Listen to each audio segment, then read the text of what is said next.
संबंध। अब भगवान पूर्व श्लोक के वर्णनानुसार आत्मा को सर्वश्रेष्ठ समझकर कामरूप बैरी को मारने के लिए आज्ञा देते हैं। एवं बुद्धे परम बुद्ध्वा संस्तभ्यात्मानमात्मना जहि शत्रु महाबाहो कामरूपम दुरासदम। इस प्रकार बुद्धि से पर अर्थात सूक्ष्म, बलवान और अत्यंत श्रेष्ठ आत्मा को जानकर और बुद्धि के द्वारा मन को वश में करके, हे महाबाहो, तो इस काम रूप दुर्जय शत्रु को मार डाल। प्रश्न। यहां बुद्धि से पर आत्मा को समझकर काम को मारने के लिए कहने का क्या अभिप्राय है? उत्तर। मनुष्यों का ज्ञान अनादिकाल से अज्ञान द्वारा आवृत हो रहा है। इस कारण वे अपने आत्म स्वरूप को भूले हुए हैं।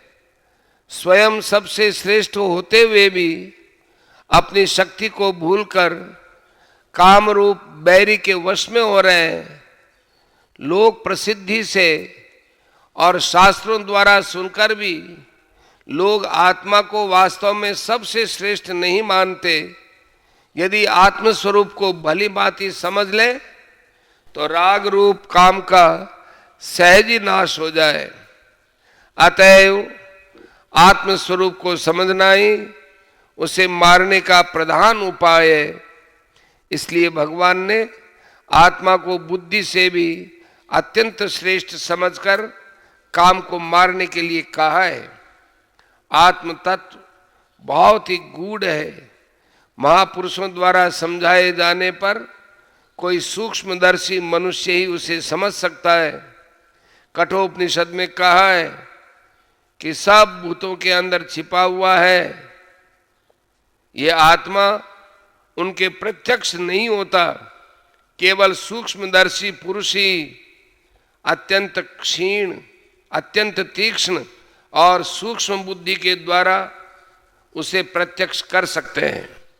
एष सर्वेषु भूतेषु गूढ़ो आत्मा न प्रकाशते दृश्यते त्वग्रया बुद्धिया सूक्ष्मया सूक्ष्मदर्शी भी।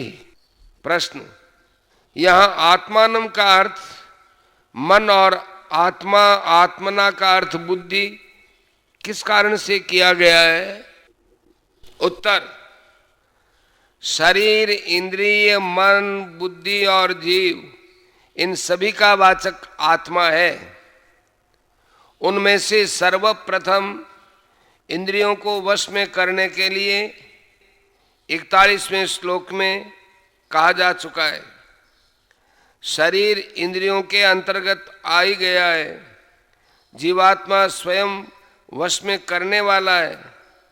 अब बचे मन और बुद्धि। बुद्धि को मन से बलवान कहा है।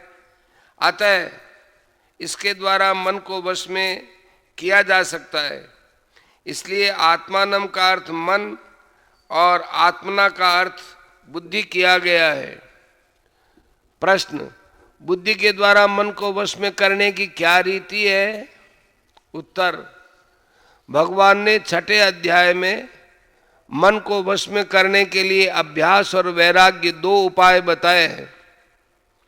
प्रत्येक इंद्रिय के विषय में मनुष्य का स्वाभाविक राग द्वेष रहता है।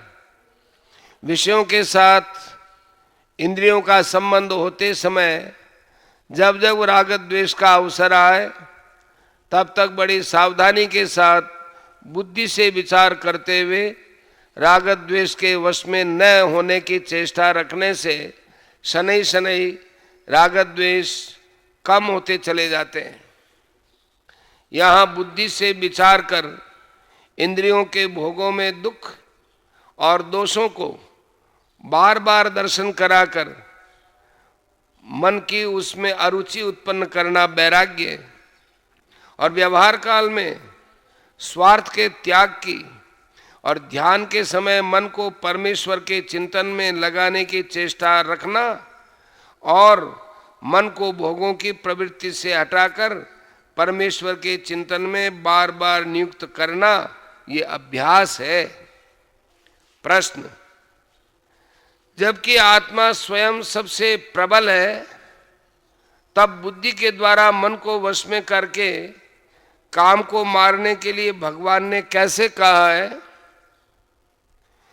आत्मा स्वयं ही काम रूप महान बैरी को मार सकता है, फिर बुद्धि के लिए क्यों कहा? उत्तर, अवश्य आत्मा में अनंत बल है, वह काम को मार सकता है। वस्तुतः उसी के बल को पाकर सब बलवान और क्रियाशील होते हैं, परंतु वह अपने महान बल को भूल रहा है। और जैसे प्रबल शक्तिशाली सम्राट अज्ञानवश अपने बल को भूलकर अपनी अपेक्षा सर्वथा बलहीन क्षुद्र नौकर चाकर के अधीन होकर उनकी हाँ में हाँ मिला देता है, वैसे आत्मा भी अपने को बुद्धि मन और इंद्रियों के अधीन मानकर उनके काम प्रेरित उच्छृंखलतापूर्ण मनमाने कार्यों में मूक अनुमति दे रहा है। इसी से उन मन बुद्धि और इंद्रियों के अंदर छिपा हुआ काम जीवात्मा को विषयों का प्रलोभन देकर उसे संसार में फंसाता रहता है। यदि आत्मा अपने स्वरूप को समझकर अपनी शक्ति को पहचान कर बुद्धि मन और इंद्रियों को रोक ले, उन्हें मनमाना कार्य करने की अनुमति न दे और चोर की तरह बसे हुए काम को निकाल बाहर करने के लिए बलपूर्वक आज्ञा दे दे, तो न बुद्धि मन और इंद्रियों की शक्ति है कि वे कुछ कर सके और न काम में ही सामर्थ्य है कि वह क्षण भर के लिए भी वहां टिक सके। सचमुच आश्चर्य की बात तो यह है कि आत्मा से ही सत्ता स्फूर्ति और शक्ति पाकर उसी के बल से बलवान होकर सब उसी को ही दबाए हुए हैं और मनमानी कर रहे हैं। अतएव यह आवश्यक है कि आत्मा अपने स्वरूप को और अपनी शक्ति को पहचान कर बुद्धि मन और इंद्रियों को वश में करें। काम इन्हीं में बसता है और ये उच्छृंखल हो रहे हैं।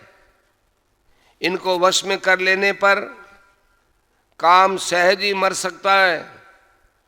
काम को मारने का वस्तुतः अक्रिय आत्मा के लिए यही तरीका है। इसलिए बुद्धि के द्वारा मन को वश में करके काम को मारने के लिए कहा गया है। प्रश्न, काम रूप बैरी को दुर्जय बतलाने का क्या अभिप्राय है?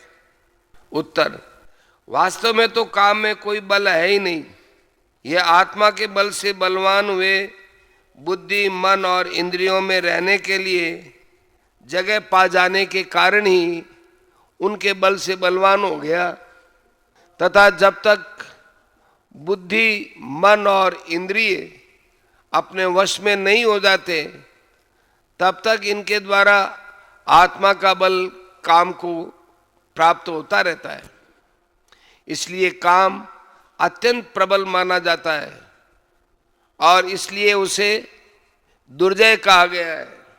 परंतु काम का ये दुर्जयत्व तभी तक है जब तक आत्मा अपने स्वरूप को पहचान कर बुद्धि मन और इंद्रिय को अपने वश में न कर ले। प्रश्न, यहाँ महाबाहो संबोधन किस अभिप्राय से दिया गया है? उत्तर, महाबाहो शब्द बड़ी भुजा वाले बलवान का वाचक है और ये शौर्य सूचक शब्द है। भगवान श्री कृष्ण काम को दुर्जय बतलाकर उसे मारने की आज्ञा देते हुए अर्जुन को महाबाहो नाम से संबोधित कर आत्मा के अनंत बल की याद दिला रहे हैं और साथ ये भी सूचित कर रहे हैं कि समस्त अनंत अचिंत्य दिव्य शक्तियों का अनंत भंडार मैं, जिसकी शक्ति का क्षुद्र सा अंश पाकर देवता और लोकपाल समस्त विश्व का संचालन करते हैं, और जिसकी शक्ति के करोड़ में कलांश भाग को पाकर जीव अनंत शक्ति वाला बन सकता है, वह स्वयं मैं तुम्हें काम को मारने में समर्थ शक्ति संपन्न मानकर आज्ञा दे रहा हूं, तब काम कितना ही दुर्जय और दुर्धर्ष बैरी क्यों न हो,